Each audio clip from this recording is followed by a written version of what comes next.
Oh, Joel, magpahinga ka na muna. May dala akong pagkain dito. Mamaya mo na lang ipagpatuloy ang paggagapas ng mga damo. Sige po, Ninong. Sa susunod na linggo makakapagsimula na po tayo ng pagtatanim ng mais dito. Pinalad tayo sa nakarang ani natin. Sana ganoon din po sa susunod. Ay, sana nga iyo. Oh, itong pinggan. Kumain ka ng marami habang mainit pa yung sinigang na bangus. Tamang-tama, gutom na po ako. Sa akin na tong ulo ha. Sa'yo na yung 2 hiwa. Magpakabusog ka dahil marami-rami pa tayong gagawin. 15 taon ng biyudo si Mang Lucio. At ang nag-iisa nitong anak na si Daniel ay nag-aaral sa bayan bilang doktor. Kaya't ang binatang si Joel ang madalas nakasama nito na kanyang inaanak. May malapad itong lupain sa baryo. Kaya't ang ibang lupa ay pinarerentahan ito sa ibang magsasaka. Napansin nilang papalapit si Troy sa kanilang kinaroroonan na pamangkin ni Mang Lucio. Oh, Chong! Baka naman meron ka na may papahiram sa akin dyan. Kailangan ko lang talaga ng pera sa ngayon eh. Naku, Troy. Alam mo naman pinaiikot ko lang ang pera ang kinikita ko sa ani. At saka kakapadala ko lang ng pera sa pinsan mo. Dahil bayaran na naman sa eskwelahan. Sus! Ang dami mo pang pasakali. Ang damot mo naman, Chong. Minsan lang ko lang hihiram sa'yo eh. Babayaran naman kita. Aga-aga, amoy alak ka na. Ito ang 200 mo. Ito na. Yan lang ang pera ko. 200? Kulang to. Dagdagan mo naman. Sa laki ng lupa na pinapaupahan mo. Hindi ako naniniwala na wala kang tinaming pera. Sus, Mariusep, kang bata ka. Akala mo'y nagpapala ako ng pera? Magtrabaho ka para may pantustos ka sa mga pangangailangan mo. Hindi yung puro alak yung inaatupag mo. Ang dami mo pa sinasabi. Kung ayaw mo akong pautangin, duwag! Ang damot mo! Di ka na naawa sa mahihirap na pamilya mo! Galit na kinuha ng lalaki ang 200 sa kamay ng kanyang tiyuhin. Pagewang-gewang pa itong lumalakad dahil sa kalasingan. Napapailing na lamang si Mang Lucio sa kakapalan ng mukha ng kanyang pamangkin. Kilalang basagulero at lasinggero sa baryo. Sana hindi niya lang po siya binigyan ng pera. Ipang-iinom lang niya yun eh. Hindi yan titigil hanggat hindi na pagbibigyan. Palibasa nagmana sa ama niyang puro bisyong inaatupag kesa magbanat ng buto. Pinag-aaral ng maayos pero pagbubulak-bulang ginawa noon, hindi rin tumutulong sa bukid. Tapos na maghatian sa lupa, siya pa itong may ganang magalit kung bakit maliit na bahagi ng lupa ang napunta sa kanya. Ang malawak na lupa ay napagmamay-ari ko ngayon ay dugot pawis ang pinuhunan naming mag-asawa. Maliit lang ito dati, ngunit dahil sa sipag at tiyaga, kaya lumawak at napaparentahan ko na. Pasalamat nga yang si Troy dahil ang lupang tinitirhan nila ngayon binigay ko sa kanila. Kahit na ibinenta na yon ng kanyang ama sa akin. Sa magkakapatid, iba-iba talaga ang ugali. Yan ang resulta kung hindi nakikinig sa mga nakatatanda. Yang ama ni Troy ay bunso naming kapatid. Kaya't hindi ganong naghirap dahil kaming 4 ang siyang kayod kalabaw sa bukid upang makapag-aral siya. Kaso nga lang imbis na sa matrikula mapupunta ang perang binibigay sa kanya, sa inuman naman ang bagsak. Kaya hindi nakapagtapos sa pag-aaral at hindi rin maaasahan sa bukid. Ayun, hingi na lang ng hingi. Kung hindi ka magbibigay, ikaw pa itong masama. Namatay lang si Mario na katamaran ng pinamana sa mga anak. Inaanak ni Mang Lucio si Joel sa matalik na kaibigan nitong si Manuela. Ang mag-amang siyang pinagkakatiwalaan ito sa maisan at palayan. May bigasan din ito sa palengke. At ang nagbabantay ay ang 2 kapatid ni Joel na sina Mira at Julia. Pamilya na ang turing ni Mang Lucio sa kanila dahil maaasahan niya mga ito sa mga gawain, lalo na pagdating sa pera. Hapon nakasalubong ni Mang Lucio sina Troy at ang mga barkada nito habang nag-iinuman sa lilim ng punong kahoy. Uy! Narito na pala ang galante kong Joel. Chong! Baka naman pwede makahingi ng pandagdag sa pulutan at alak. Ay nako, matulog ka na, Troy. Kaninang umaga ka pa lasing eh. Sinisira mo lang ang katawa mo sa kakainom ng alak. Paminsan-minsan lang naman eh. Sige na, Chong. Kulang ang 200 na binigay mo kanina eh. Wala na akong pera dito. Mauna na kami. Matulog na kayo kapag naubos nyo na yan. Ang damot-damot. Kala mo naman mauubos ang pera niya. Tayo na, Joel. Hindi na sinagot ni Mang Lucio ang pamangkin dahil alam niya magkakasagutan lamang sila. Naririnig pa nilang malakas na tumatawa si Troy, ngunit matalim itong nakatitig sa kanila habang lumalakad sila palayo. Napalingon ang binata sa lalaki at napansin niyang matalim na tingin ito sa matanda. Ninong, mag-iingat po kayo palagi ha. Alam niyo naman kung gaano kabasagulero yung pamangkin niyo eh. Baka pag-isipan kayo ng masama. Ay, naku. Yun ang hindi niya gagawin. Dahil hindi ko siya uurungan. Kahit matanda na ako'y malakas pa rin ako upang lumaban sa kanya. Huwag lang siyang magkakamali. Sasama po pala ako sa bahay niyo, Ninong. Naiwan ko kasi doon kahapon ang itak ni tatay eh. Ay, sige. Ikunin mo na rin yung isang langka. Hinog na yun eh. Sige po. Tsak na matutuwa si nanay. Matapos na makuha ang langka na naroon sa puno, ay agad nang nagpaalam si Joel kay Mang Lucio. Nagulat pa siya ng pagbukas niya ng gate ay bumungad sa kanyang harapan si Troy na nooy may bitbit pang bote ng alak. Ba, sa'yo pala binigay ng Joey ko yung langka na yan? Kahapon ko pa yan hinihingi. Ha? Ba't talaga nagagawa ng sip-sip? Sige Troy, uuwi na ako. Teka lang! Ano ba ang pinakain mo sa chewing ko? Ha? Bakit gano'n na lamang ang pagmamalasakit niya sa'yo at sa pamilya mo? Parang lahat na lang binibigay niya sa inyo eh. Samantalang kami nakadugo niya, hindi man lang niya na pamumudmura ng pera. Turuan mo nga ako, ha? Kung paano mo siya nuto. Hoy, Troy! Magdahan-dahan ka sa pananalita mo ha. Hindi ko inuutos si Ninong. Isa pa, ang lahat ng perang natatanggap namin, sweldo mula sa aming pinagtatrabahuhan. Hindi na kami basta-basta nangihingi katulad mo. Tumulong ka kasi sa sakahan para magkapera ka. Hindi yung pinagkakainteresan mo ang pera ng iba.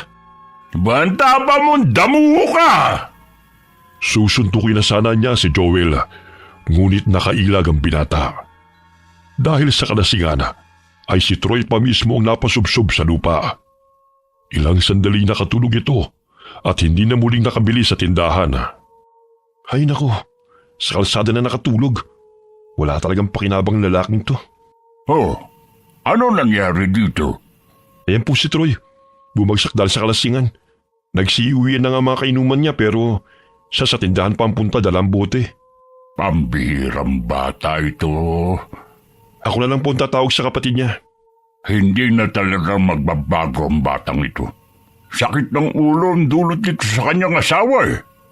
Ang mahirap ay gagayahin din siya ng mga anak niya. Ay, wag naman sana. Ilang sandali dumating sina Joel kasama ang dalawang nakababatang kapatid ni Troy. Pinagtulungan siyang buhatin ng mga ito upang iuwi sa kanilang bahay. Araw-araw na lang na nilikha ng Diyos, lasing ang batang yan. Hindi na talaga nadala na muntik na siyang masagasaan noon dahil sa kalasingan. Gusto pa nga akong suntukin eh. Kaso nga lang nailagan ko po siya. Nagalit dahil hinihingi daw niya itong langka sa inyo, pero ayaw niya raw pong ibigay sa kanya. Siya na nga ang kumuha ng 2 bunga ng walang pasabi? Gusto talagang kunin lahat? Muling nagpaalam si Joel kay Mang Lucio at umuwi ng kanilang bahay bitbit ang langka na ibinigay nito sa kanya. Inabukasan, bigil ang tawa ng binata na mapadaan sa bahay ni na Troy. Nagkataon na may kinukuha ito sa labas ng bahay at napansin ni Joel na may dahon na nakatapal sa noo nito. Nabukulan ito dahil sa tumama ang ulo nito sa bato nang matumba sa lupa. Anong tinitingin-tingin mo, ha? Gusto mo dukutin ko yung mga mata mo? Wala. Dumadaan lang eh. Ang aga-aga mainit yung ulo mo. Wala kang pakialam. Hala, lumayas ka sa harapan ko. Basagin ko pa yung pagmumukha mong ulol ka eh. Nagpatuloy na lamang sa paglalakad ng binata dahil tila ba'y nasaniban na naman ng masamang espiritu ng alak si Troy. Maging ang mga mata nito'y nagka-black eye dahil hindi alam kung saan nabunggo sa sobrang kalasingan. Loko-loko talaga yung lalaking yun. Bigla na lang magagalit. Kulang na lang may lumabas na apoy sa ilong at tenga niya. Iho, may tubig ka ba riyan? Kahapon pa kasi ako naglalakad. Wala man lang ako mapagkunan ng tubig eh. Manang, sandali. Ikukuha lang kita. Nandun po sa kamalig. Salamat, Iho. At pasensya na sa abala, ha? Sumunod po kayo sa akin, Manang. Agad na isinali ni Joel ang tubig sa baso. Dali-daling nilagok yun ng matandang babae. Ngunit kinuha pa nito ang pitsil at muling uminom. Bilang pasasalamat ay binigyan siya nito ng langis na may sangkap ng halamang gamot. Ito palang langis, Iho. Makakatulong ito para sa pananakit ng iyong katawan. Ipahid mo yan, tsak, maiibsan ang pagod mo. Salamat po, Manang. Siya, mauna na ako ha. Malayo pa kasi ang pupuntahan ko. Salamat sa tubig, Iho. Mag-iingat po kayo. Ang talim naman kung makatingin ng matandang to. Mukhang pagod nga dahil namumula na ang mga mata niya. Di pa siguro siya nakakatulog. Tumalikod na ang matanda at agad nang umalis. Uminom na rin ang tubig si Joel na isinali niya mula sa pitsela. Tila ba'y may madulas na likido siyang naramdaman mula sa kanyang lalamunan. Tinignan niya ang tubig, ngunit malinaw naman yun. Naku, mukhang ubuhin yata ako . May plema nang namumusa lalamunan ko. Makapagpahid nga ng langis na ito. Medyo hindi magandang amoy . Pero ang sarap sa balat ng anghang nito. Napangisi ang matandang babae nang makitang ginagamit ng binata ang langis na ibinigay nito. Saglit na napatingin si Joel sa matandang babae at napansin niyang muli itong napalingon sa kanya. Ngayon ko lang siya nakita rito . Malinis naman ang kanyang damit. Kaso nga lang napaka-misteryosong itsura at nakakatakot kung makatingin. Hindi kaya siya isang... Iho, mabutit na nandito ka na. Maya-maya ay dadating na mga abono natin. Teka, ano ba yung naamoy kong manghang pero parang mapanghe? Ito pong langis na ibinigay sa akin ni Manang. Gamot daw po ito sa sakit ng katawan at iba pang karamdaman. Ay naku, itago mo na nga yan. Kahit po medyo mabahong amoy, ang sarap po sa balat pag pinahid. Gusto niyo pong subukan, Ninong? Ay wag na, ikaw na lang. May pambanyos ako sa bahay. Ilang sandali bumalik si Tandang Nukring sa kamalig nang makita nito si Lucio. Napapangisi pa ito, kaya't lumalabas ang maitim at iilang piraso nitong ngipin. Nakikilala kita. Ikaw yung lalaking nagbigay sa akin ng pagkain nung nakaraang araw. Baka naman may pagkain ka riyan. Ikaw na naman. Ang sabi mo pupunta ka ng kabilang bundok. Parang pabalik-balik ka lamang rito Ay, oo. Doon naman talaga ang punta ko. Kaso nga lang nagugutom ako. Kaya naghahanap ako ng pwedeng mahinga ng pagkain. Mabuti nagkita ulit tayo. Uy, itong saging na saba, sa'yo na. Umalis ka na para hindi ka gabihin sa pupuntahan mo. Salamat. At ikaw naman, Iho. Gamitin mo yung langis na ibinigay ko. Makakatulong yan sa'yo sa kapahamakan at makapagbibigayan ng lakas. Siya, maiwan ko na kayo. Ninong, magkakilala po kayo? Mga matatanda lang ang nakakakilala sa kanya. Haka-haka noon na anak siya ni Aling Pilita na tinaguri ang aswang sa kabilang baryo. Maging dito sa ating baryo kinatatakutan sila noon. Isip bata yang si Lukring. Nang mamatay ang kanyang ina, naging palaboy na. Wala pa namang nakakita sa kanya na naging aswang siya o may pinatay. Ngunit sinasabi noon ang karamihan na hindi malayo na sa kanya pinamana ng kanyang ina ang pagiging aswang. Hoy! Naririnig ko usapan niyo! Sino nagsabing aswang ako, ha? Hindi ko nga maanguya-nguya itong saging eh. Laman pa kaya ng tao. Tigil-tigilan niyo ako sa pamimintang ninyo sa akin, ha? Hala, nasa labas pa pala siya ng kamalig. Patay tayo. Narinig niya ang sinabi mo, Ninong. Lumabas ng kamalig si Joel at hinarap ang matandang babae. Nanoy inis na nagsasalita habang hirap sa pagkagat ng saging na saba. Tulungan mo nga akong balatan to, iho. Nakikita mo bang wala na akong ipin sa itaas? Paano pa ako makakakain ng tao kung aswang ako? Ay, oo nga po. Hindi naman po ako naniniwala sa mga sinasabi ng iba tungkol sa inyo eh. Ito na po yung dalawang saging na nabalatan ko. Ayos na po ba yan? Ay, oo. Mabuti naman kung hindi ka naniniwala sa kanila. Yang matandang kasama mo, mabait naman sana. Kaso nga lang may pagkamatabilang dila. Pero ayos lang. Binigyan naman ako ng pagkain, kaya patatawarin ko na lang siya. Sige po, Manang. Hindi pa po kaya alis? Tinataboy mo na ba ako? Parang nagmamadali ka yata. Ay, kasi sabi niyo po kanina aalis na kayo eh. Pero nandito pa rin po kayo. Baka naman may idadagdag ka pang pagkain. Kulang kasi itong isang sipi ng saging. Ang layo-layo ng pupuntahan ko, iho. Yan lang po kasing natirang pagkain dito eh. Meron po akong 20 pesos dito. Sa'yo na po. Bumili na lang po kayo ng tinapay sa tindahan. O sige, akin na yan. Pero iho, sekreto lang natin to ha. Yung langis na ibinigay ko, makakatulong yan sa'yo mula sa mga taong masasama. Inilapit pa ng matanda ang mukha nito sa binata at seryosong nagsasalita. Naaamoy pa ng binatang mabahong hininga nito, sanhi ng bulok nitong ngipin. Opo, sige na po. Umalis na po kayo, baka abutin pa po kayo ng dilim sa pupuntahan nyo. O siya, aalis na. Pareho lang kayo ng matandang kasama mo na gusto na akong palayasin. Basta, dadaan ako ulit dito. Sana naman masarap ng pagkain na ibibigay nyo, ha? Ay, pambihira. Hihingi na nga lang mapili pa. Oh, nandyan na pala ang tatay mo, dala ang mga abono. Bukas tutulungan ko po siya sa pag-aabono ng mga palay. Tatapusin ko na po ang paglilinis dito sa mga isan ngayong araw. Ay siya, ipasok nyo na lang dito sa kamalig.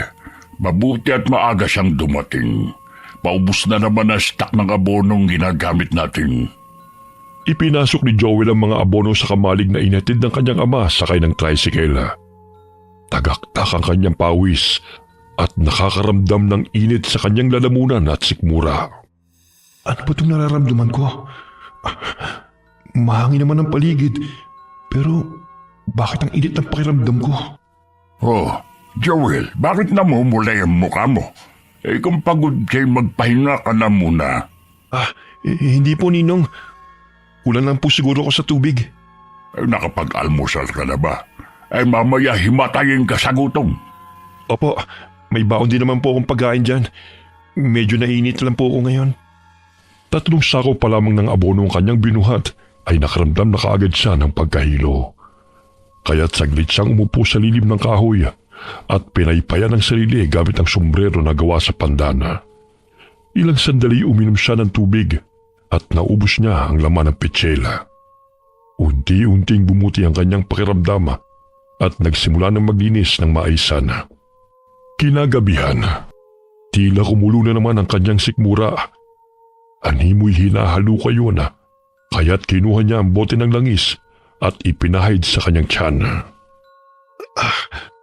Aray, parang kinakabagan yata ako. Sana naman umepekto tong langis na matanda na gamot para makautot ako. O anak, bakit ganyan ang mukha mo? Tsaka tingnan mo, tagaktak yung pawis mo. Masakit kasi ang chat ko na eh. Kaya ito, pinahiran ko ng langis. Maanghang to. Kaya siguro mamaya mawawala din ang nararamdaman kong sakit. Ano ba ang kinain mo kanina ha? Baka hindi ka natunawan. Adobong kangkong po ang ulam ko kaninang pananghalian. Ay naku, kaya naman pala. Sandali at ipagtitimpla kita ng tsaa para makadighay ka. Salamat, Bunay. Iniabot ni Aling Perlang mainit na tsaa kay Joella. Agad niya itong ininom kahit napakainit pa nito. Ilang sandali dumighay siya at napakabaho ng amoy ng hangin na lumabas sa kanyang bibig. Ano ba yan, anak? Amoy bulok na itlog ang hininga mo. Dighay ang ginawa mo, pero amoy utot. Medyo nawala pong sakit ng tiyan ko, Nay. Pero yung mga kalamnan ko, ramdam kong umiinit. Ganyan talaga kapag bugbog ang katawan sa trabaho. Bukas wag ka na munang pumanik ng bukid. Si Totoy na lang ang sasama sa tatay mo sa pag-aabono. Magpahinga ka na muna rito sa bahay, ha? Mamaya mapano ka pa ron eh. Sige po, Nay. Matulog ka na. Samantala, napapangisi si Aling Lokringa habang ginagala ang paningin sa agubatan. Umuusal siya ng mga kataga habang tumatawa na mag-isa. Sa gabing ito, magsisimula na ang lakas na nananalaytay sa kanyang katawan at ang pagtubo ng binhi na napunla sa loob ng binata. Nararamdaman ko ang kanyang enerhiya. Magiging ganap na rin siyang aswang sa kabilugan ng buwan. Makakatulong din sa kanya sa panganib na nagbabadya sa kanyang paligid. Hoy, babae! Bakit ka nagtatago dyan sa gubat? Ang magandang babaeng na katulad mo, hindi dapat tinatabunan ng mga daon. At sino naman itong lalaking ito? Siya pa lang ang tumawag sa akin na maganda, ha? Umarap ka nga sa akin. Alam mo bang mahilig ako sa mga babaeng mahahaba ang buhok at maganda, ha? Hoy! Ibitiwan mo nga ako! Aray! Aray! Lumayo ka sa akin! Bakibot ka ba, ha? Bakit nandito ka sa dilim? Siguro sinusundan mo ako, no? Hoy, lalaki!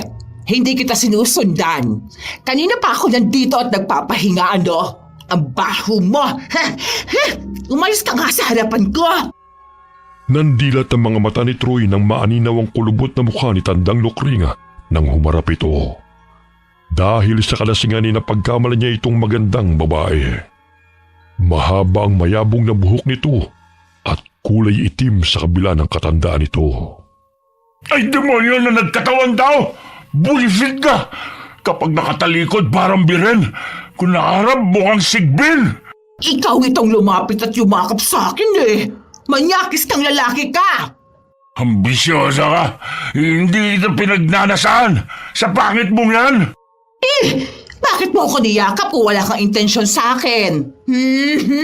Salbahe kang damuho ka, ah! Hala, layas! Lumayas ka sa harapan ko! Aray! Yes! Sakit! Tama na yung pagkakambas mo sa akin! Pagnanasaan mo pa ako, ha? Salbahe ka! Isusumbong kita kay nanay! Sa tanda mong yan, buhay pa nanay mo? Siguro kalansay na yon. Andun siya sa puntod niya! Isusumbong kita kapag nakabisita ako sa kanya! Walang hiya kang lalaki ka! Diyan ka na nga! Pangit na baliw pa! Animoy nahimasmasan si Troy sa kanyang kalasingan nang makita ang kulubot na mukha ni Lokringa na inakala niyang babaeng maganda. Tila naduduwal pa siya dahil muntik na nitong mahalikan ang matanda.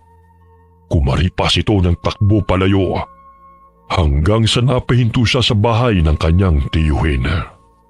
Ay, buwisit na matandang yun ah. Kala talaga magandang dilag dahil sa mahaba at kumikintab pa niyang buhok. Nabudol ako ron ah. Teka, mukhang may hihiraman na naman ako ng pera. Gabi na may grasya pang dumadating. Nang makalis ang taong dala ang 10 sako ng bigas sakay ng jeep, ay dali-daling pinuntahan ni Troy ang tiyuhin bago pa man ito na isara ang gate. Chong! Baka naman meron ka na dyan. Pambili lang ng ulam bukas. Ikaw talaga, Troy. Wala ka ng patawad. Bantay sa lakay ka talaga. Alam mo naman pambayad ko pa to sa abonong inutang ko. Tumulong ka kaya sa palayan nang sa ganon hindi ka na humihingi sa akin. Bigyan mo na lang kasi ako, Chong. Alam mo naman, sumasakit ang katawan ko sa trabahong bukid Wala akong maibibigay sa iyo, Troy. Namimihasa ka na Tsaka ang laki ng katawan mo. Sayang naman kung hindi mo yan gagamitin sa pagtatrabaho. Maawa ka naman sa asawa at mga anak mo. Ikaw ang maawa, Chong. Ang dami mong pera. Pero hindi mo man lang kami magawang bigyan. Palibasa, mapagmataas ka. Abay, ikaw patong galit. Samantalang ikaw itong batugan. Ang perang natanggap ko ngayon ay may pinaglalaan ng mga bayarin. Palibasa, umaasa ka lang sa binibigay sa'yo. Ang inutang mo nga sa akin na 2,000 noong isang buwan, hindi mo naman binayaran. Ngayon, mangungutang ka na naman. Ginawa mo na akong bangko. Parang may pinapatago ka sa akin kapag nangihingi ka. Madamot ka talagang matanda ka. Matapobre ka. May araw ka rin. Malis ka na nga rito. Magbanat ka ng buto kung gusto mo magkapera. Kayo na nga tong tinutulungan. Sa akin pa kayo galit. Ang gusto mo ay ibigay kagad ang lahat ng hinihingi mo. Dahil sa pagkayamot ay sinarado ni Mang Lucio ang gate at tinalikuran ng bastos niyang pamangkin. Kuyumang kamao ni Troya habang timbagang napatingala sa bahay ng tiyuhin. Pagsisisihan mo ang ginawa mong to sa akin, matanda ka. Kala mo kung sino ka na, ha? Pues, hindi mo na mapakikinabangal ang kayamanan mo dahil mapapasakin na ang pera mo, tanda! Umuwi si Troy ng bahay at nadatnan nito ang asawa na nag-iimpake ng mga gamit. Hindi na nakayanan ng asawa nito ang katamaran ng lalaki at puro paglalasing na lamang ang inaatupag. Imbis na ito ang magtrabaho, ang asawa pa nito nagkakandakuba sa paghahanap buhay. Bit-bit nito ang anak sakay ng tricycle at tuluyan ang iniwan si Troy. Kinabukasan, kahit medyo masama ang pakiramdam ay pumunta ng palayan si Joel. Kahit na nakainom na ng gamot para sa sakit ng katawan, ay hindi pa rin ito umiepekto. Akala ko ba masama ang pakiramdam mo, iyo? Magpahinga ka na lang muna. Nandito naman ang tatay at kapatid mo. Mas lalo pong sumasakit ang katawan ko kung nandun lang po ako sa bahay na nakahiga Kaya ka naman po magtrabaho, Ninong. Basta kapag nakaramdam ka ng pagod, magpahinga ka. Huwag mong pilitin ang sarili mo, baka lumala pa yung nararamdaman mo. Si Troy yun Bakit ang sama ng tingin niya sa atin? Hayaan mo na ang batang yan. Walang hiya at bastos. Nagkasagutan kami kagabi. Ako pa ang pinalalabas na masama, gayong siya na nga itong humihingi ng pera. Basta Ninong, mag-iingat po kayo. Si Raulo po yung pamangkin niyong yan Huwag lang talaga siya magkakamali dahil hindi ako magdadalawang isip na labanan siya. Hindi sa lahat ng oras ay mapagbibigyan ko sila gayong hindi naman sila nagsusumikap. Ako pa ang pinalalabas nilang masama sa kwento nila sa ibang tao.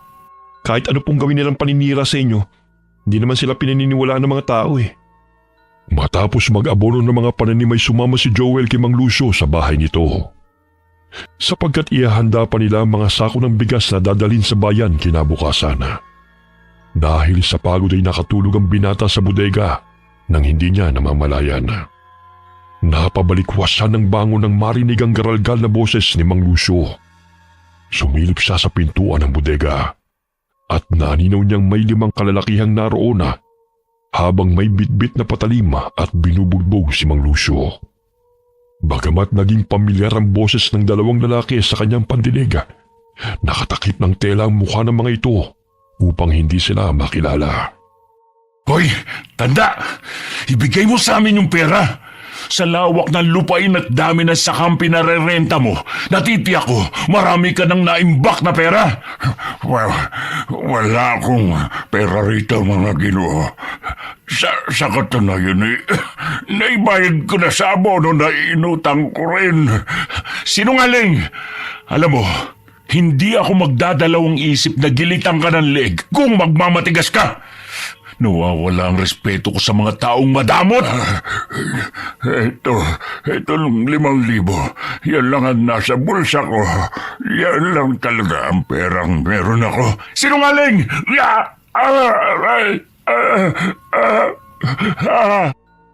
Tinadyakan ng lalaki si Mang Lucio ng paulit-ulit hanggang sa masubsob ito sa sahig. Sementado ang bahay, kaya't kahit magsisisigaw man, hindi masyadong madidinig sa labas ang tinig. Malayo rin ang pagitan ng mga kabahayan. Sinasaktan nila si Ninong. Kailangan kong gumawa ng paraan upang iligtas siya mula sa mga taong yun. Pero makikita nila ako kapag lumabas ako rito sa butika. Pakiusap. Tama na. Aray. Hindi kami titigil sa pananakit sa'yo kung hindi mo sasabihin kung saan mo nilagay ang pera. Gusto mo talagang manghiram ng mukha sa aso, ha? Kahit halugugin niyo man ang buong bahay, wala kayong makukuha dahil ipinambayad ko na rin yun sa mga utang at pinasweldo sa mga tauhan ko. Kung gusto ninyo, yung mga bigas na lang ang kunin nyo at ibenta upang magkapera kayo. Pera ang kailangan namin hindi bigas. Papahirapan mo pa talaga kami? Boses ni Troy ang nadidinig ko sa tuwing magsasalita ang lalaking yan. Ayun, may lubid. Maaari kong gamitin yung laban sa kanila. Mga hayop sila. Tama na. Tama na. Bugbog sarado aabutin mo kung di ka magsasalita kung nasa ng pera mo. Hinalughog ng kasamahan nitong lalaki ang buong bahay. May natagpuan silang 5,000 sa ibabaw ng aparador. Sahod pa sana yun ni Joel. Umahalakhak ang mga lalaki ng paghati-hatian ng mga ito ang pera at muling naghanap na maaaring makuha sa bahay. Hindi na mapigilan ni Joel ang sarili na lumabas ng bodega nang makitang sumusukalan ng dugo ang matandang lalaki. Hinampas niya ng lubid ang lalaking bumubugbog kay Mang Lucio, dahilan para tamaan ito sa mukha. Aray! Aba, nandiyan ka pala, bata! Mga walang hiya kayo! Mananagot kayo sa lagid ng batas sa ginawa ninyo kay Ninong! Mga magnanakaw! Mananagot? Kung makakapagsumbong ka pa. Bakit? Sa tingin mo? Hayaan naming makalabas kayo ng buhay dito sa bahay? Mga hayop kayo! Magdasal ka na lang, bata, dahil hinihintay ka na ni kamatayan. Pakiusap, wag nyo na siyang idamay pa. Kunin nyo na lang ang lahat ng kailangan nyo. Malaking pagkakamali niya na lumabas pa siya sa lungga kung saan siya nagtatago. Hinayupa ka! Gusto mo magkapera, pero sa maruming paraan? Ang laki ng mga katawan nyo! Magtrabaho kayo! Ang tapang mo naman. Gusto mo bang putulin ko yung dila mo? Pwe! Ang dila mong dapat putulin! Maging ang mga kamay nyo walang silbi! Pinapainit mo talaga ulo ko, bata. Bukas na bukas, lalangawin ka na. Inambaan itong sasaksakin si Joel. Ngunit pinulupot ng binata ang lubid sa leeg nito at biglang gumulong. Kaya't nabuwal ang lalaki ng masakal ito ng lubid. Tinanggal ni Joel ang telang nakatakip sa mukha nito. Kaya't nakilala niyang si Troy ang lalaking magnanakaw. Tulungan niyo ako, mga inutil! Ha? Ikaw lang pala? Nasisiguro kung mga kainuman mo mga kasama mong to. Hindi ka makakatakas! Papatayin kita! Pagbabayaran mong ginawa mong to, Kininong! Traidor kang batugan ka! Sinugod ng dalawang kasamahan nito si Joel. Dahilan para mabitiwan ng binata ang lubid na siyang pinulupot sa leeg ni Troy. Sinaksak siya ng isang lalaki sa dibdib, kaya't pumalahaw siya sa sakit. Muli siyang sinaksak ng lalaki sa tagiliran at sa pangatlong pagkakataon ay inambahan na naman siyang sasaksakin ni Troy. Bagamat naghihingalo, buong lakas na bumangon si Mang Lucio at itinulak si Troy. Ngunit nahagip ng matalim na itak ang leeg nito. Dahilan para sumirit ang dugo at pasinok-sinok itong bumulagta sa sahig. Wala kang kadaladalang matanda ka. Dahil sa pagiging madamot mo, yan ang napala mo. Ninong! Troy, demonyo ka! Kahit anong sabihin mo, tanda, wala akong pakialam. Mapapasami ng bahay mo dahil susunod ko ang anak mong si Daniela. Traitor. Walang hiya ka, Troy! Tampon ka nga ng demonyo! Sarili mong tiyuhin! Nagawa mong patayin! Wala akong pakialam kung tiyuhin ko man siya. Dahil sa pagiging makasarili niya, nararapat lang yan sa kanya. At ikaw ang susunod kong papatayin. Kahit patayin mo man ako, walang bao na hindi umalingasaw. Kagaya ng bunganga mo. Kahit na naghihingalo ka na, matapang ka pa rin. Huwag ka mag-alala. Maya-maya lang, makakasama mo na sina Chong at kamatayan. Hindi ka patatahimikin ang konsensya mo. Mananagot kayong lahat. At paano naman nila malalaman? Wala nga tumulong sa inyo rito, di ba? Ang tanga mo naman, bata! Sinabunutan ni Troy si Joel at pangising inilapat ang patalim nito sa leeg ng binata. Ngunit bigla nitong binitiwan si Joel nang mapansin na nag-iba ang itsura nito. Biglang namulat na nilisik ang mga matang nakatitig sa kanya at tila ba'y tinubuan ng itim na balahibo ang mukha nito. Ano nangyari sa mukha mo? Ngayon pa lang ay minumuto ka na ng konsensya mo. Patayin niyo siya! Parang naging halimaw ang itsura niya. Mamaya tayo pa ang patayin niyan! Maging si Joel ay nagtataka sa pag-init ng kanyang katawan. Kahit nanghihina man dahil sa malalalim na sugat na kanyang natamo, ay pilit siyang tumayo at itinulak ang mga kalalakihan na gustong pumatay sa kanya. Tumakbo siya patungong bintana at doon lumabas at tumakas. Habulin niyo siya! Hindi makakalayo yun dahil sa mga sugat niya! Aray, ang sakit ng mga sugat ko. Parang hindi ko na kaya tumakbo pa. Ayun siya! Pumasok sa kakahuyan! Huwag niyo siya kaya makalayo! Hindi niya tayo pwedeng isumbong! Hinihingal na tumakbo si Joel at pilit na tinatakasan ng mga kalalakihang humahabol sa kanya. Hanggang sa bigla siyang matisod at mawala ng malaya. Hinanap siya ni Troy, ngunit hindi na siya nakita ng mga ito. Hoy, ano ba yan? Natutulog ang tao eh, nangiistorbo ka naman oh. Sino ka ba ang bigat mo, oy? Aray! Aray! Umalis ka nga! Nakapanilokring ang malapot na dugo na umaagos mula sa katawan ng binata. Kaya't hinila niya ito upang ilapag sa tanahiban. Sa tulong ng liwanag ng buwan, ay nakilala niya ang binatang si Joel na madalas niyang hingian ng pagkain. Kaya't ginamot kaagad nito ang malalim na sugat ng binata. Kinabukasan, nagising si Joel na masakit ang katawan. Nagulat siya nang makita si Lukring na naroon sa kanyang tabi na tinatapalan ng dahon ng sugat niya sa dibdib. Kamatayan? Ikaw na ba yan? Sinong kamatayan? Ako to! Si Lokring! Lukring? Ibig sabihin buhay pa ako? Bakit? Gusto mo ba na mamatay na? Ay huwag ka muna magpupumilit na bumangon. Malalim ang natamo mong sugat, hay. Kailangan ko pa yang gamutin. Ray, ang sakit ng dibdib at tagiliran ko. Mabuti na lang at natagpuan kita. Kung hindi, namatay ka na. Eto inumin mong tubig. Ano ba to? Ang baho naman. Pwede mo naman sigurong hugasan ang lalagyan mo. Ang dumi. Huwag ka nang maarte. Malinis naman yan tubig. Nakuha ko mula yan sa kawayan dito sa gubat. Tsaka, yung basong yan, ipinamana pa sa akin ng nanay ko na ibinigay pa ng lola ko. Kaya huwag ka nang umarte pa dyan. Uminom ka na para lumakas ka. Nakita niyo ba yung mga lalaking humahabol sa akin? Hindi. Ikaw lang tong nang istorbo ng tulog ko. Pambihira ka.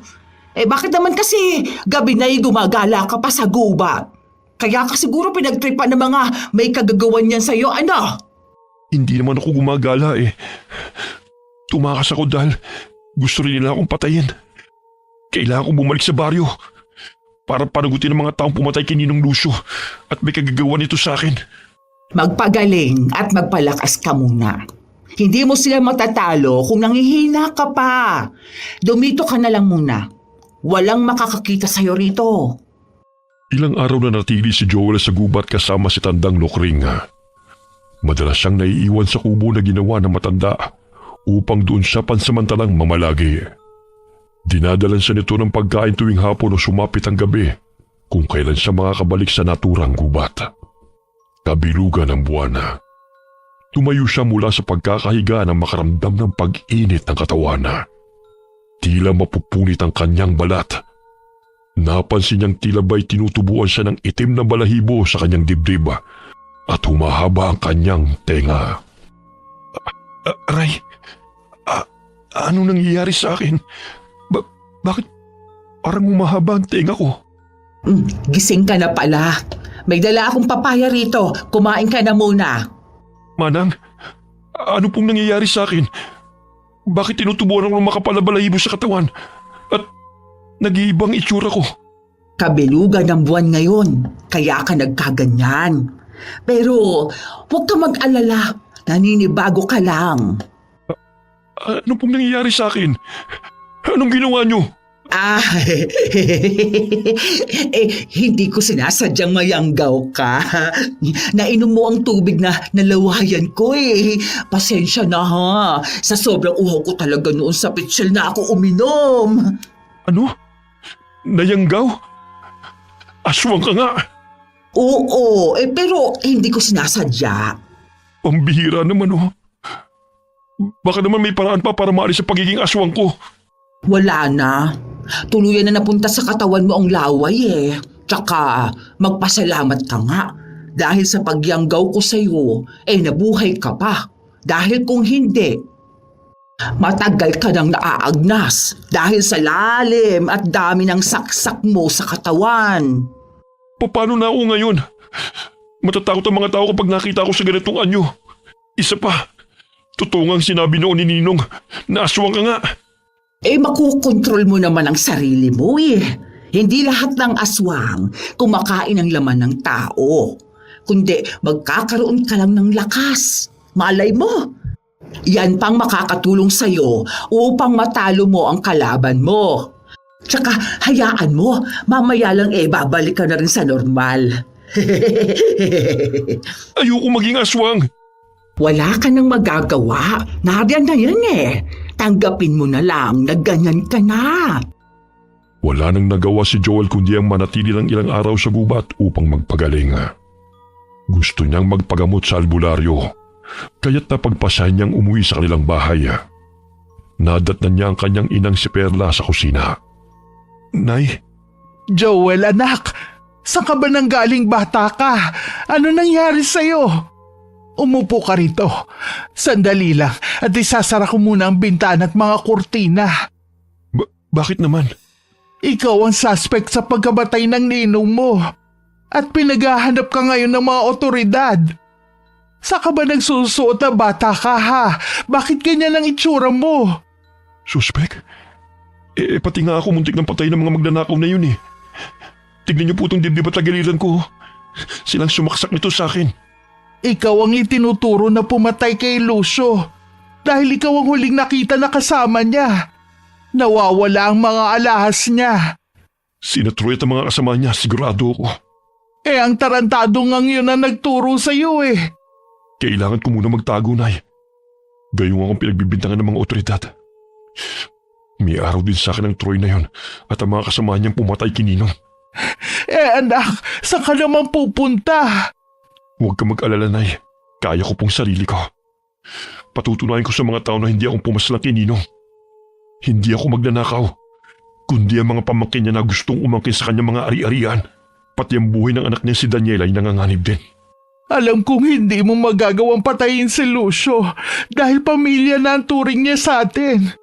Maging kami rito hindi nakatakas sa pang-uusig ng mga tao.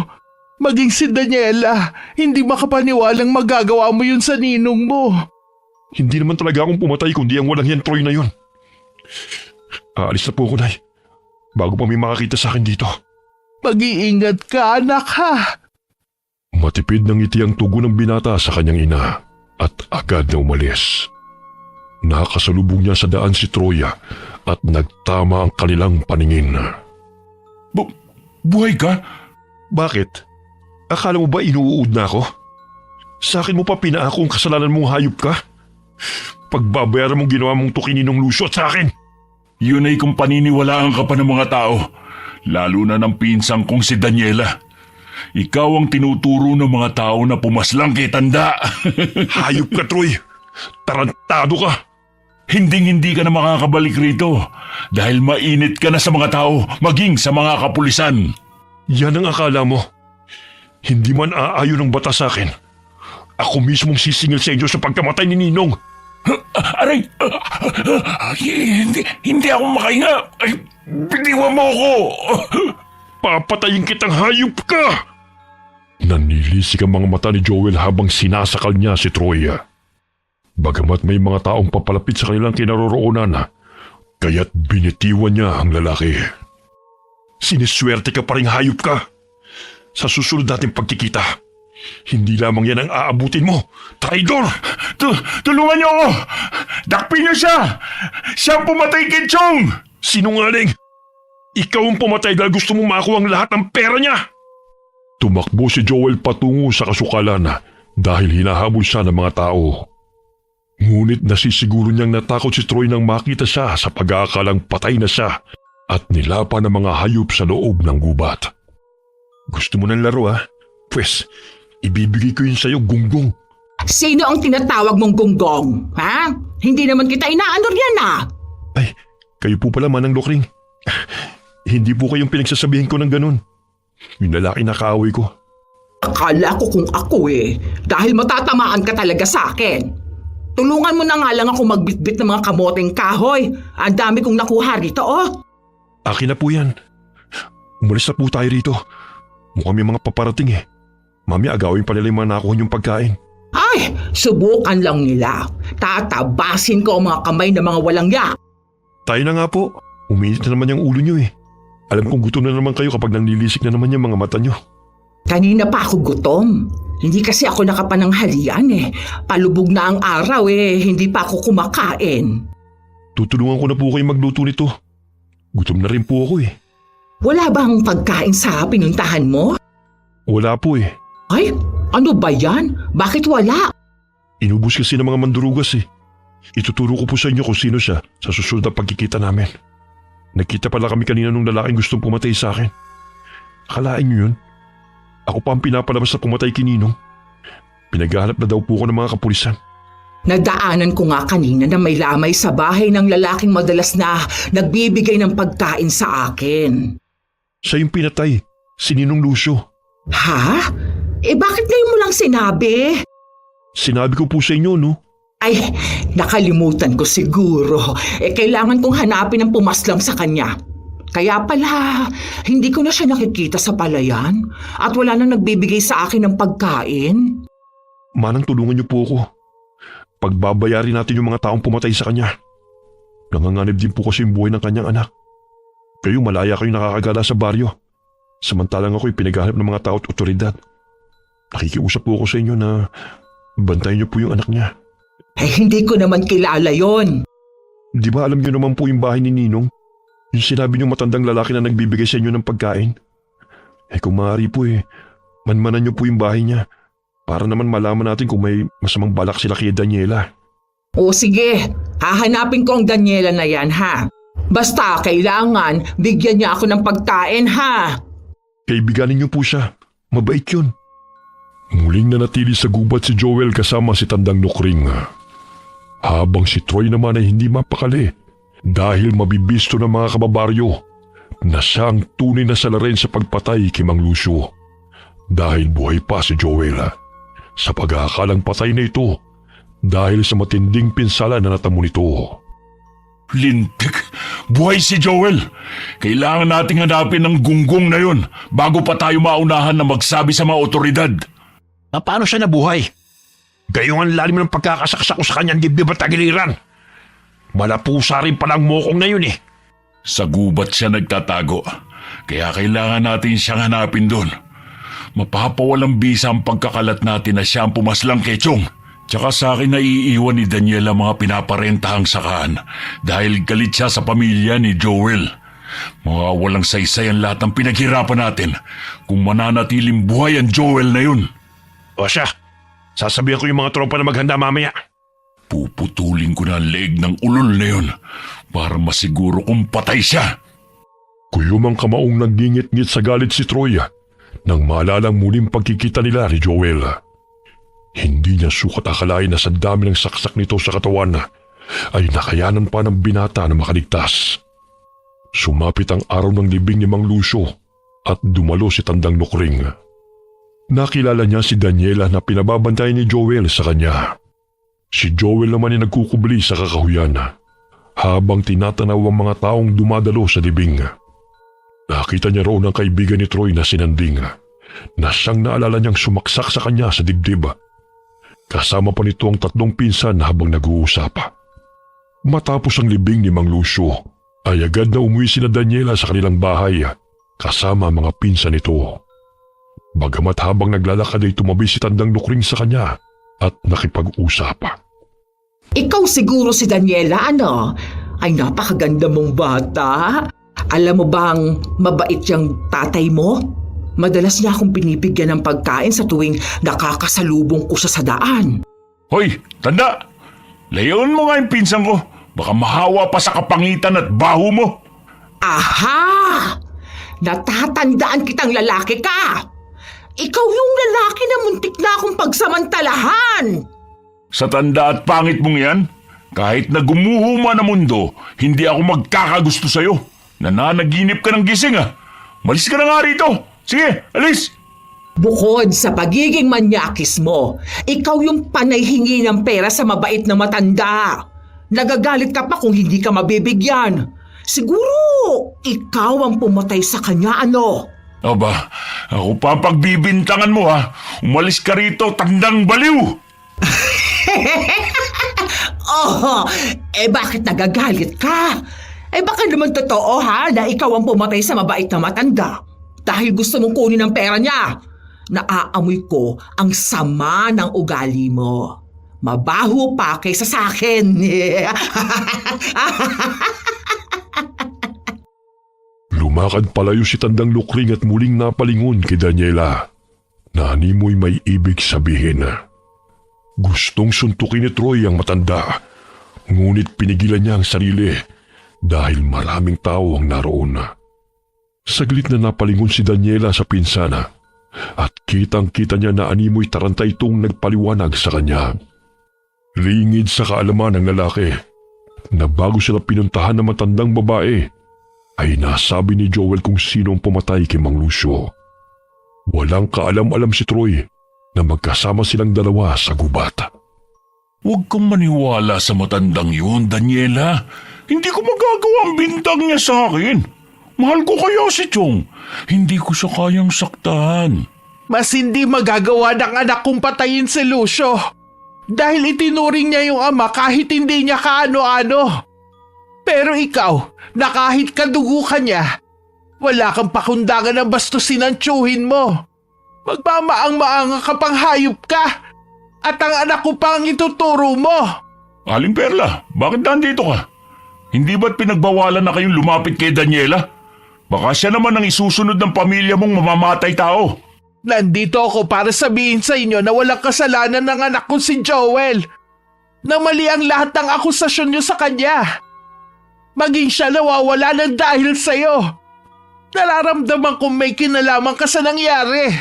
Hoy, Tanda! Magdahan-dahan ka sa mga salitang kumakawala sa bibig mo Baka ipakulong kita. Ang anak mo ang pumatay kay Chong. Kaya nga nawawala siya, di ba? Tsaka ang pamilya mo ay manggagancho dahil mga sip-sip kayo.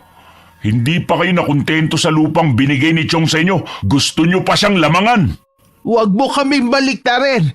Dahil ikaw lang naman ang gusto umangkin sa pagmamayari ni Lucio. Madalas mo siyang ginugulo sa tuwing hindi kanya ng pagbibigyan.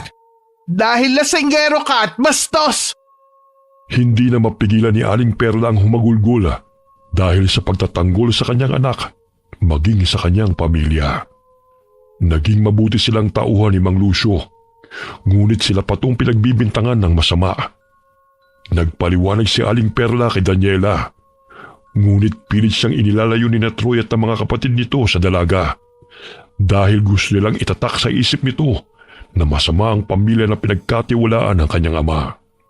Nakita ni Joel mula sa kanyang pinagkukublehan ng pagtulak ni Troy sa kanyang ina. Gusto niyang sugurin ang lalaki, ngunit pinigilan siya ni Tandang Nukring. Hayaan mo na sila. Hindi naman pababayaan ng mga kapatid mo at tatay mo ang iyong ina. May araw din ang lalaking yan. Napakasama niya, Manang. Pati ang pamilya ko'y pinahamak niya. Pagbabayaran niyang lahat ng ginawa niyang to sa amin. Kami pa talagang pinalabas niyang may masamang hangarin kay Ninong. Huwag kang magpadalos-dalos sa iyong mga hakbang. Bigyan natin ng leksyon ng lalaking yan. Pero bago yan, umalis na muna tayo rito. Baka may makakita sa atin. Kinagabihan na. Uminit na naman ang katawan ni Joel. Napansin din niya na naghahaplos ng langis sa buong katawan si Tandang Nukring. Manang, nakakaramdam ka rin ba ng pagbabago sa iyong katawan? Oo, kabilugan ng buwan ngayon. Oh, eto, magpahid ka rin. Kahit papaano'y nakokontrol mo na ang iyong sarili dahil hindi ka na masyadong natataranta at aligaga. Umiinit pa rin ang mga kalamnan ko.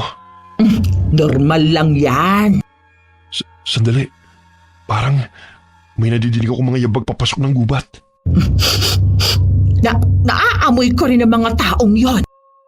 Nagkubli sa talahiban sila Joel at Tandang Nukring at sinundan ang kanilang pandama kung saan naroon ang mga kalalakihang pumasok sa gubat. Maghiwa-hiwalay tayo.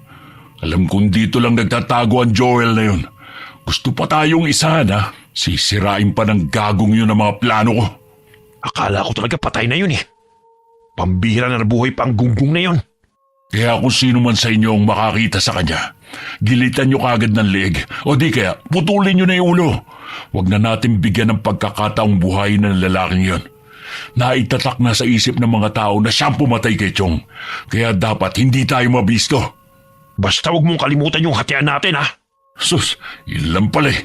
Sa akin na iniwan ni Daniela mga pinaparentahang sakahan. Kaya tiba-tiba na tayo. Tsaka yung bahay niya, sa amin pansamantalang iniwan.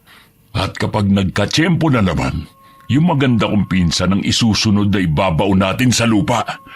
Makuha lang niya ang pera sa bangko. Napakatalino mo talaga, Tol. O siya, doon na kayo banda. At sa kaliwa naman kami. Basta, patayin niyo na ang Joel na yun para wala na tayong problema. Narinig niyo yun, Manang. Pinagpaplanuhan nilang patayin si Daniela. Walang hiya talagang lalaking yun. Oo naman, hindi naman ako bingi eh. Lumuso pa talaga sila dito sa gubat. Pwes, paglalaroan natin sila. Sige, gusto ko yan. Ako nang bahala sa Troy na yan. Pero huwag niyo siyang papatayin kagad. Dahil papaaminin pa natin sa krimen na kanilang ginawa. Hindi siya pwedeng mamatay na hindi nalilinis ang pangalan ko. Huwag kang mag-alala. Ako ang bahala. Nagulat si Joel lang unti-unting nagbago ang itsura ni Tandang Nukring. Tila kawangis ito ang aso na may mahabang buhok at pasinghot-singhot pa ito. Alam mo bang naaakit daw siya sa mahahaba ang buhok? Sa tingin mo ba, maaakit pa siya sa itsura kong ito? Siyempre hindi, dahil matatakot siya sa inyo. Gusto kong malaman kung hanggang saan ang tapang niya. Basta alalahanin niyo na hindi siya pwedeng mamatay kagad, Manang. Oo naman. Siya. Ikaw na ang bahalang manakot sa ibang kasamahan niya. Mag-iingat kayo. May mga patalim silang dala. Wala akong pakialam. Kumaripas ito ng takbo sa talahiban at palinga-linga sa paligid. Samantalang si Joel ay patuloy na nakikiramdam sa mga taong naghahanap sa kanya. May mga kaluskos akong naririnig. Ayun, may anino akong nakikita. Doon siya sa bandaron nagtatago. Sigurado ka ba nandito siya? Paano kung mababangis na hayop lang palang nandito at namamalikmata ka lang sa mga nakita mo? Anong namamalikmata? Nagkaharap kaming dalawa at sinakal pa ako ng hayop na yun. Dito ko siya banda nakitang pumasok. Kaya't sigurado kung dito siya nagtatago. Talasan mo na lang mga mata mo. Dahil nandyan lang siya sa paligid. Palakas sa mga kaluskus nun. Baka natakot na siya sa atin. Sige, tumakbo ka hanggat gusto mo. Isang malaking pagkakamali mo kung bakit nagpakita ka pa sa baryo. Akala mo talaga masisira mo lahat ng plano ko, ha? Pues, ngayon pa lang sasabihin ko na sa'yo, wala ka na magagawa dahil kapalaran ko ng yumaman. At ikaw, itinadhanang mamatay. Kanina ang tapang mong sugurin ako, ha? Lumabas ka na sa lungga na pinagtataguan mo, bata! Nandito na ako! Nakita nilang tumakbo ito, kaya't sinundan nila ng nakatago sa tadahiba. Hanggang sa huminto ito sa tapat ng puno ng malaking akasya at nakatalikod na animoy hinihingal. Pagod ka na ba magtago, bata? Alam mo bang hindi ka makakatakas sa amin? Kung gusto mo magpahinga, kahit habang buhay pa. Ako ba ang kinakausap mo? Kanina mo ba kasi ako sinusundan eh? Sino ka? Bakit ganyan ang itsura mo? Hindi ikaw si Joel! Sinabi ko na sa'yo na baka mabangis na hayop ang nandito eh. Hindi lang mabangis na hayop, kundi isa siyang aswang! Hindi ba? Sinabi mong natitipuhan mo ang mahahabang buhok? Pues, natitipuhan ko rin ang lalaking matapang na kagaya ninyo. Kaya, halina kayo. Gusto ko angkinin niyo ako.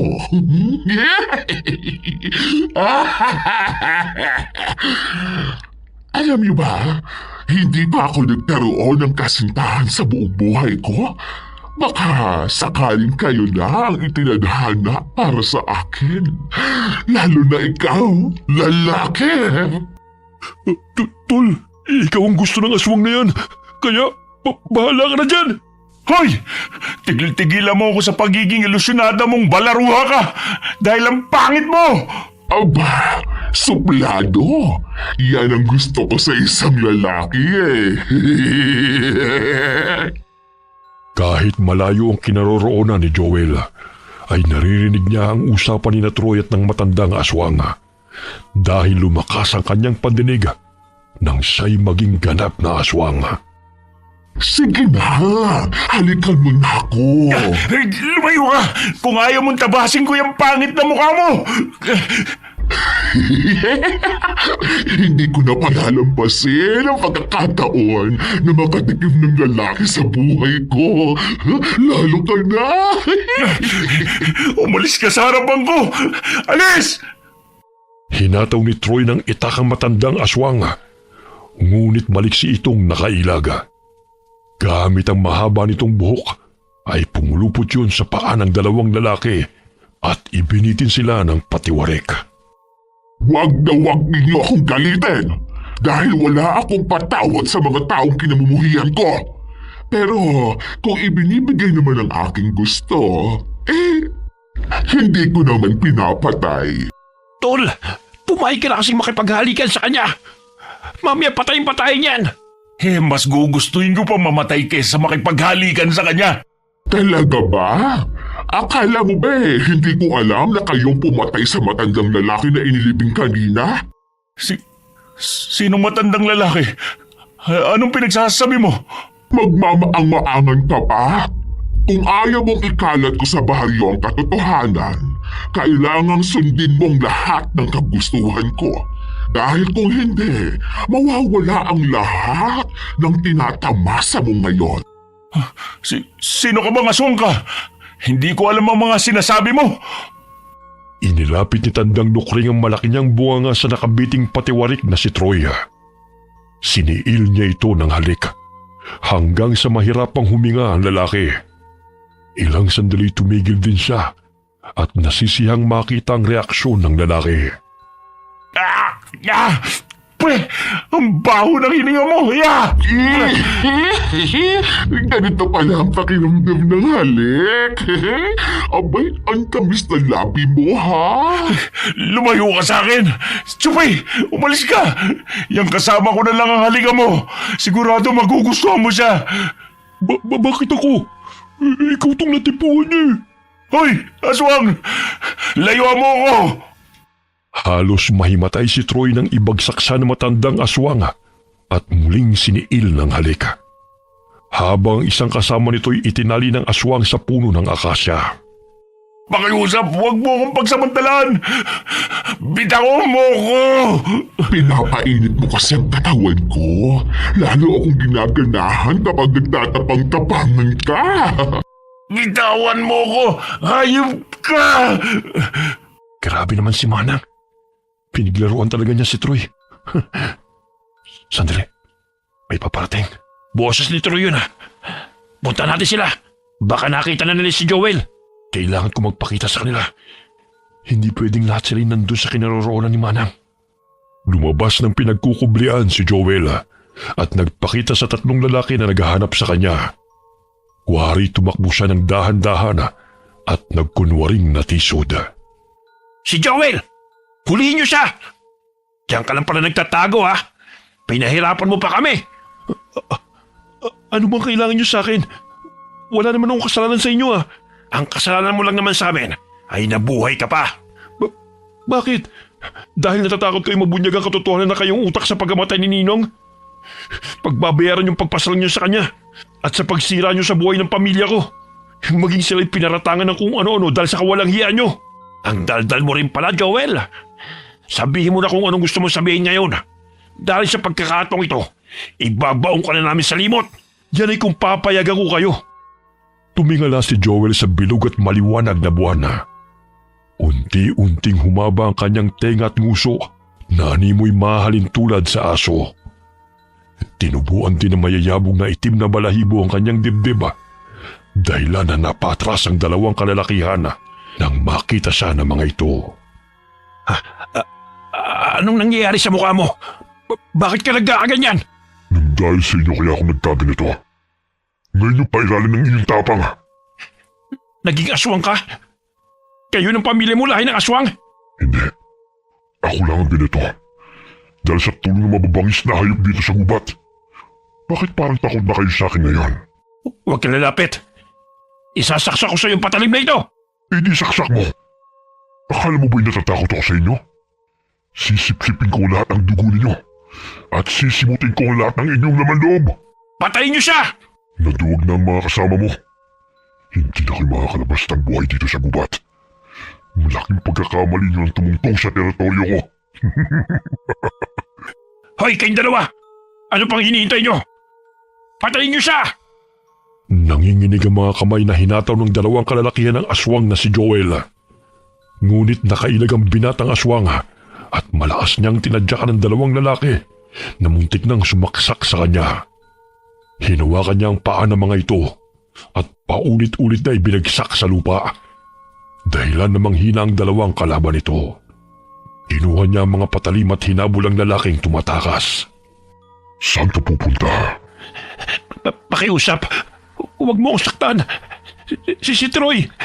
Si Troy ang singilin mo sa lahat ng atraso niya sa'yo. Siya naman ang mastermind ng lahat ng ito . Siya nag-utos sa amin ng paglakawan si Mang Lucio kapalit ng pera na makukuha namin. Sa mga tao at kapulisan mo yan ipaliwanag. Lilinisin niyo ang pangalan ko.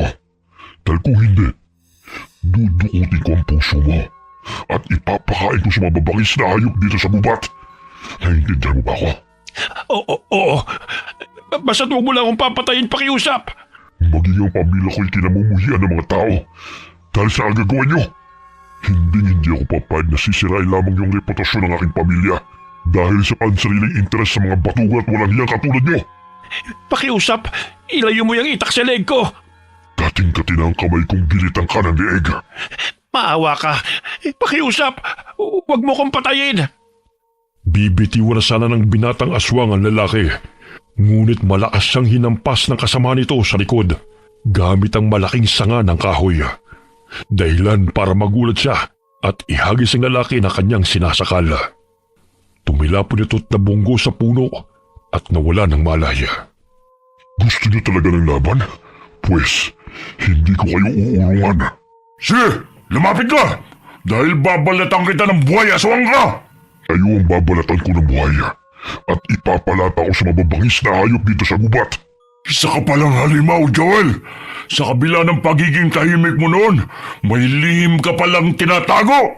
Tarantado ka talaga. Ako pa talagang palalabasin yung masama. Kayo na nga ito nagpahamak sa akin. Kinutusan ni Joel ang lalaki dahil sa inis. Muli niya itong sinampala nang magsalita pa itong muli. Isang salita pa. Hihilahin ko na talaga yung dila mo.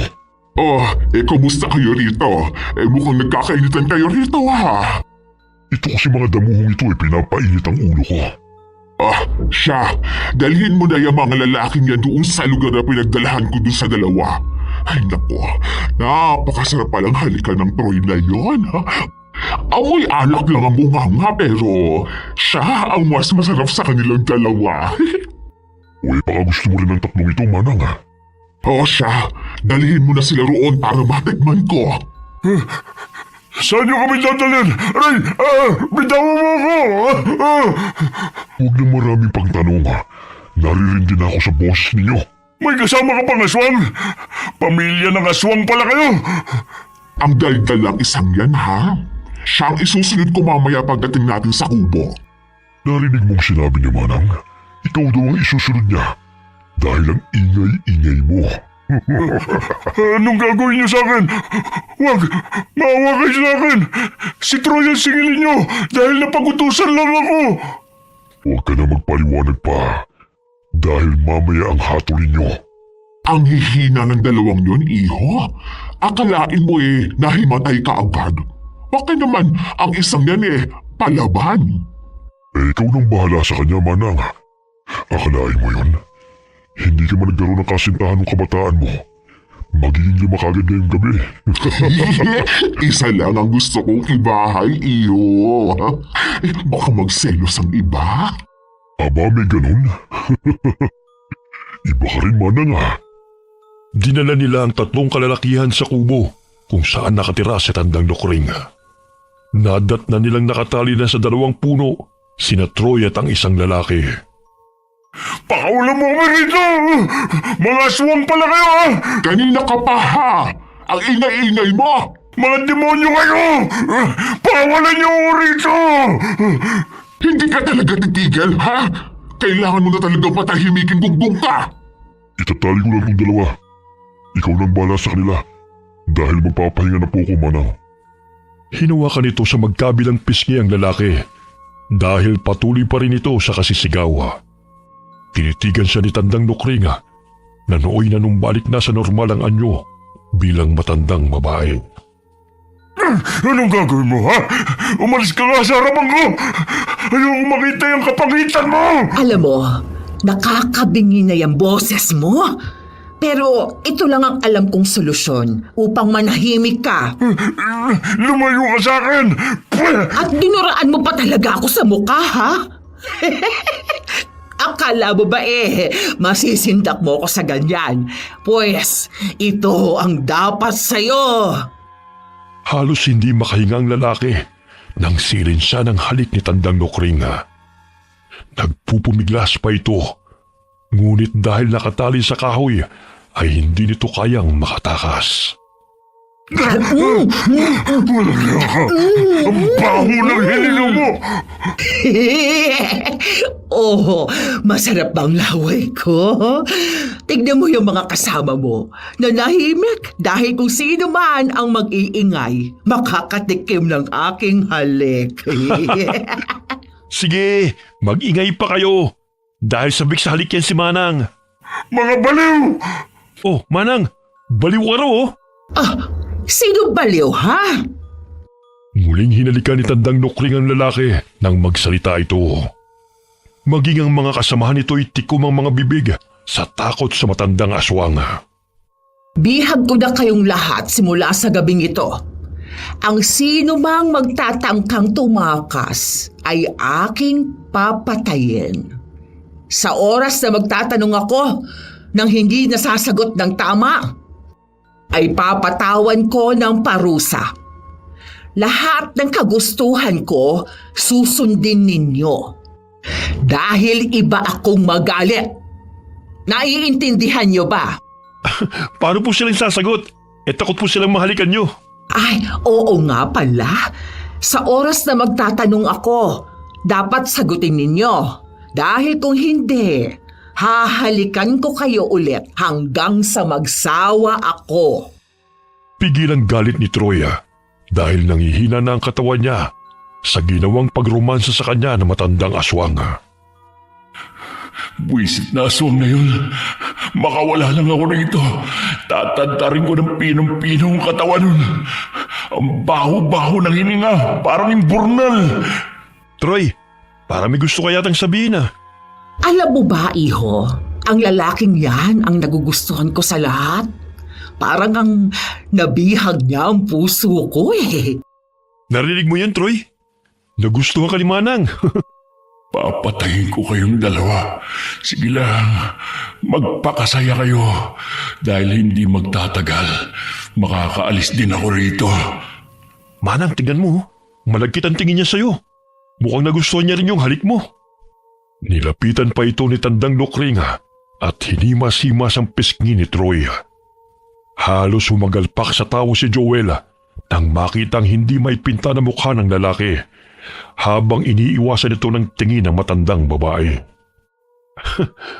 Pambihira talaga tong si Manang. Talaga nag-i-enjoy sa pakipaglaro sa mga lalaking to. Makatulog na nga. Kinabukasan, halos mangawit sina Troy sa kahoy na pinagtalian sa kanila. Nakakaramdam din sila ng gutom at uhaw. Hoy, Joel, nauuhaw na ako.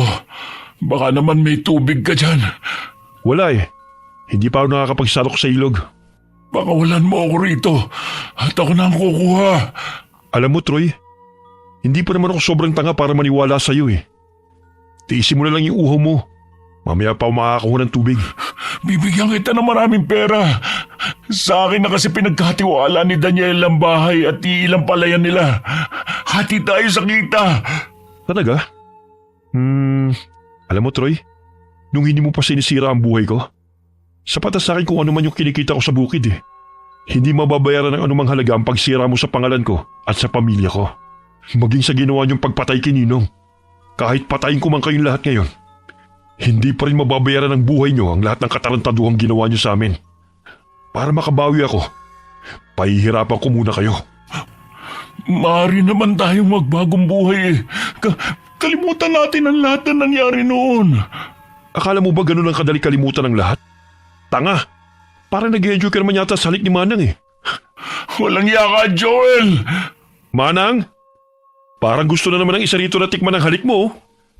Namumula sa galit ang lalaki habang matalim na nakatitig kay Joella. Lumabas ng kubo si Tandang Lukring na nakangisi habang hinahawi ang mahaba nitong buhok. Ano ba yon, iho? Tinatawag mo ba ako? Kasi po hinahanap ka niya oh. Uy, totoo? Ay, sandali! At maghihilamos lang ako. Sige, Manang. Hoy, tanda! Kahit anong hilamos mo, hindi pa rin magbabago ang kapangitan mo! Huwag ka nang umasa na magugustuhan ka pa ng kahit sino man sa amin dito dahil hindi mangyayari yun! Anong sabi mo, ha? Hindi ako pangit. Ang sabi ng nanay ko. Ikaw lang ang nagsasabi niyan. Ginagalit mo talaga ako, ha? Gusto mo, ngayon pa lang tabasin ko na yung dila mo. Bitiwan mo yung itak. Nagbibiro lang ako. Hindi ka pangit. Ayusin mo nga ang pananalita mo kung gusto mo pang tumagal sa mundo. Kinagabihan, nakatulog sina Joel at Tandang Lukringa, kaya't nagkaroon ng pagkakataon si Troy na makatakas. Dahil sa kanyang pagpupumiglas, ay napatid ang baging na nakatali sa kanyang katawan. Paul, kalaga mo rin kami habang tulog pa ang dalawang yun. Sandali, at kukunin ko lang yung patalim para may laban tayo sa kanila. Kailangan ko na makaalis dito bago pa ako mahuli ng matanda at ni Joel. Paul, kalaga mo kami rito. Saan ka pupunta? Kumaripas ng takbo si Troy at iniwan ang mga kasama nitong nakatali sa mga puno. Dahil sa ingay ng isang lalaki, ay nagising sina Joel at Tandang Nukring. Lumabas sila ng kubo at pinuntahan ng mga bihaga.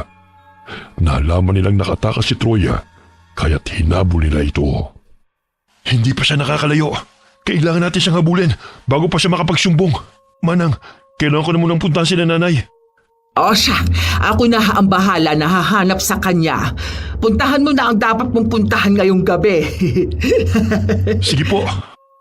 Umaripas ng takbo si Tandang Nukring na nooy nagpalit ng anyo bilang aswang. Habang si Joel naman ay umuwi sa kanilang bahay upang ipaalam sa kanyang mga magulang ang naisip niyang plano. Kahit na isang ganap na siyang aswang, hindi pa rin niya magawang pumatay ng tao, kundi gusto niyang panagutin sa batas ang tunay na salarin. Samantala, walang lingon-lingon na tumakbo palayo si Troy palabas ng gubat. Ngunit bigla siyang nagulat nang may humarang sa kanyang harapan. Saan ka pupunta? Sige, lumapit ka! Kundi isasaksak ko to sa'yo! Ganun ka na ba kasama? Maging ang mga kasamahan mo'y iiwan mo, makaligtas ka lang? Mga demonyo kayo! Nararapat lang na patayin ng Joel na yon! Ikaw ang mas masahol pa sa demonyo! Dahil mamamatay tao ka! Hindi kami katulad mo! Normal kang ang tinuringan. Pero ang itim ng budhi mo at wala kang awa! Maging ikaw papatayin ko kung hindi ka aalis sa harapan ko! Sinugod ni Troy ang matandang aswang. Hinataw niya ito ng itak kaya tinamaan ito sa balikat. Sinabunutan pa niya ito kaya nagpagulong-gulong sila sa damuhan. Hindi ka nasisikatan pa ng araw na aswang ka! Maging ang Joel na yun, babalikan ko para magkakasama na kayong ililibing sa hukay! Sino ang ililibing mo sa hukay, ha? Joel! Ako nga. Malakas na hinataw ni Joel gamit ng sanga ng kahoy ang ulo ni Troy. Dahilan na dumilim ang paningin nito at mawala ng malay. Manang, nasaktan ho ba kayo?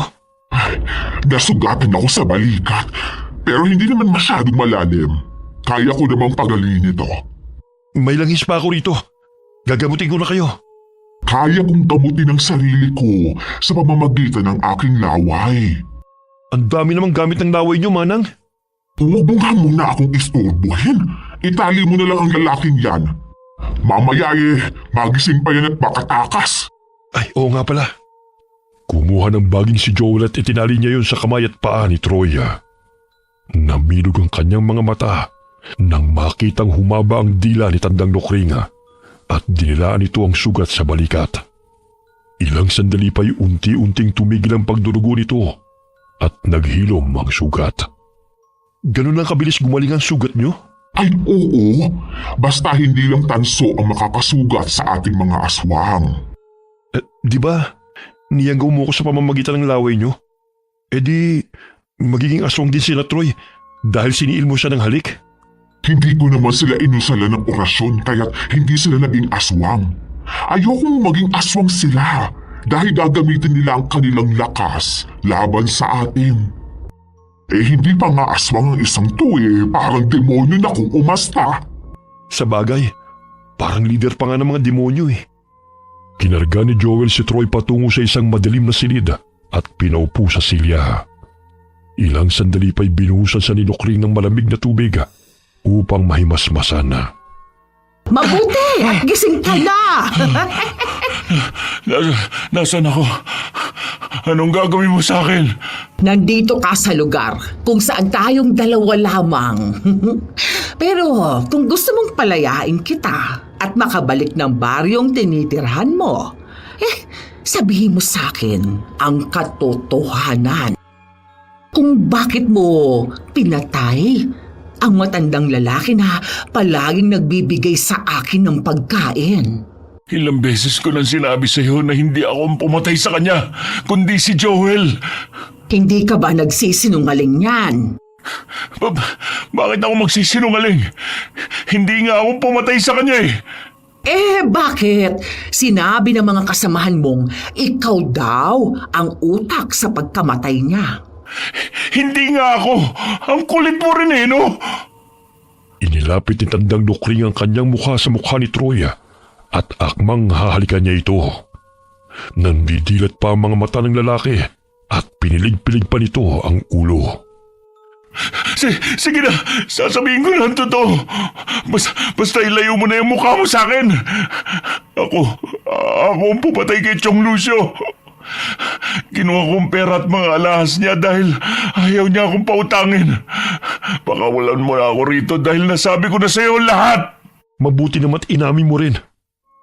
Sa ating dalawa, ikaw ang halangang kaluluwa. Ipapaako mo sa akin ang ginawa mong kagaguhan kay Ninong? Maging sa pagsira mo sa buhay ko at sa pamilya ko? Dahil sa katamaran mo, nagawa mong pumatay ng inosenteng tao. Anong ibig sabihin nito? Daniela, mga sir. Nandito silang lahat para marinig mismo sa bibig mo ang katotohanan. Tsaka huwag ka na mag-alala. Umamin na rin yung mga kasamahan mo na trinador mo. Mga sir, sila huliin nyo, hindi ako. Pambablackmail ang ginawa nila sa akin. Maniwala kayo. Aswang si Joel. Aswang siya. At ang matandang yan. Daniela, pinsan, wala akong kasalanan. Maniwala kayo sa akin. Nagulat si Troy nang biglang lumiwanag ang silid at naroon ang pinsan niyang si Daniela at ang dalawang pulis na kaibigan nito. Maging ang mga magulang ni Joel ay naroon din. Dinampot ng mga kapulisan si Troy at ang mga kasamahan nitong salarin sa pagkamatay ni Mang Lucio. Ganun na lamang ang paghingi ng paumanhin ni Daniela na naniwala sa sinabi ng kanyang mga pinsana upang maangkin lamang ang mga ari-ariana ng yumao nitong ama. Anak, miss na miss ka na namin. Sa wakas nagkaroon din ng hustisya ang lahat. Tingnan mo, nangangayayat na ang katawan mo. Umuwi ka na sa bahay upang makakain ka naman ng maayos. Naku, Nay. Hindi naman po ako pinabayaan ni Manang Lukring . Siya pong tumulong sa akin nung nasa gubat ako. Lukring, salamat sa lahat ng tulong mo sa aking anak. Malaki ang utang na loob namin sa iyo. Mahigpit na niyakap ni Aling Perla sa Tandang Lukring . Hindi lingid sa kalaman ang ginangan tungkol sa kwento noon sa matandang babae. Ngunit hindi naging hadlang ang pagiging aswang ni Lukring upang makatulong sa taong nasa bingit ng kamatayan. Pakiusap mga sir. Huwag niyo akong dalhin sa presinto. Hindi ako salarin. Yung matanda si Joel. Mga aswang sila. Muntik na nila kami lapain sa gubat. Maniwala kayo.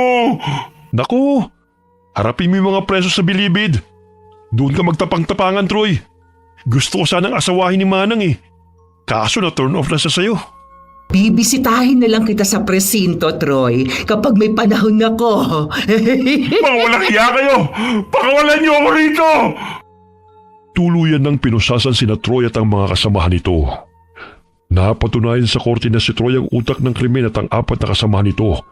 Dahil na rin sila mismo naglaglagan at nadiin si Troy sa kaso. Nakabalik sa baryo si Joel at muling pinagkatiwalaan ni Daniela sa lahat ng palayan na pinagkatiwala ng ama nito kina Joel. Maging ang bahay ay iniwan niya sa binata dahil wala na siyang planong manirahan sa bahay kung saan pinaslang ang kanyang ama. Anak, kahit papano ang kabutihan at katotohanan pa rin ang nanaig. Pinapanalangin ko noon na lumabas ang katotohanan dahil maging mga kapatid mo nahihirapan sa maling akusasyon sa ating pamilya. Nay, huwag na po kayong umiyak. Nandito na po ako kasama niyo. Hindi ko lang kasi lubos maisip anak na muntik ka nang mawala sa amin . Sa kabila ng kabutihang ipinapakita natin, may mga tao pa rin talagang gusto tayong pabagsakin. Bagamat kay buti ng Panginoon dahil dininig niya ang aking panalangin. Nay, makakapagsimula na po tayo. Akalain niyo yun sa atin iniwan tong bahay. Kahit na anong pilit ni na Aling Perla at Joel kay Tandang Lukring na doon na lamang sa kanilang bahay manirahan, ay ayaw pa rin ito. Sapagkat nasanay na siyang manirahan sa gubat at humihingi na lamang siya ng pagkain sa mga ito. Sa tulong ng kaibigang albularyo ni Aling Perla, ay ginamot ito si Joel mula sa pagiging aswang. Dahil hindi pa naman ito nakakatikim ng dugo, kaya't napadali ang pagpapalabas ng naipunla sa katawan nito hanggang sa tuluyan na itong gumaling. Bagamat hindi niya makakalimutan ang karanasan na minsan siyang naging aswang. Wakas,